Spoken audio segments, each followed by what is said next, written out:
La Chine et le Japon, les deuxième et troisième économies mondiales, ont eu des difficultés fréquentes dans leurs relations en raison de questions non résolues datant de la Seconde Guerre mondiale. Mais depuis l'année dernière, des discussions à haut niveau ont permis d'apaiser ces tensions. En mai 2018, le Premier ministre chinois Li Keqiang a effectué une visite officielle au Japon, la première d'un Premier ministre chinois en 8 ans. Et en octobre 2018, le Premier ministre japonais Shinzo Abe a effectué une visite officielle à Beijing, la première en 7 ans. Les deux parties ont signé plus d'une cinquantaine d'accords de coopération pour une valeur dépassant les 18 milliards de dollars. La relation a atteint un autre niveau en juin de cette année à Osaka, avant le sommet du G20. Le président Xi et le Premier ministre Abe ont convenu sur un consensus en 10 points et précisé qu'ils amélioreraient la confiance politique mutuelle, la gestion appropriée des questions sensibles et le renforcement de la communication en matière de sécurité.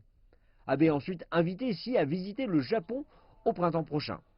L'année dernière, le volume d'échanges commerciaux entre la Chine et le Japon a totalisé 327,7 milliards de dollars, un glissement annuel en hausse de plus de 8%, soit une indication de liens renforcés. Tout comme avec la Chine et la Corée du Sud, leurs relations ont enregistré une progression régulière depuis qu'elles ont établi des relations diplomatiques en 1992.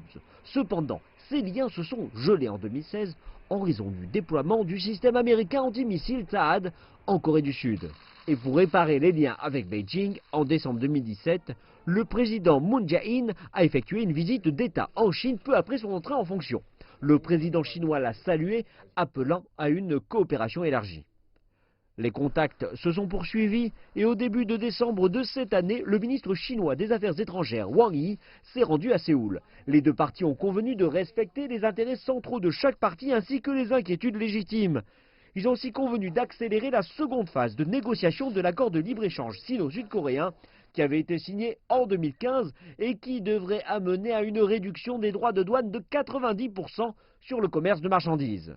Et avec des liens commerciaux rapprochés, le volume des échanges commerciaux en 2018 a totalisé 313 milliards de dollars, une augmentation annuelle de près de 12%. La réunion trilatérale des dirigeants devrait donner un nouvel élan aux liens entre les trois pays.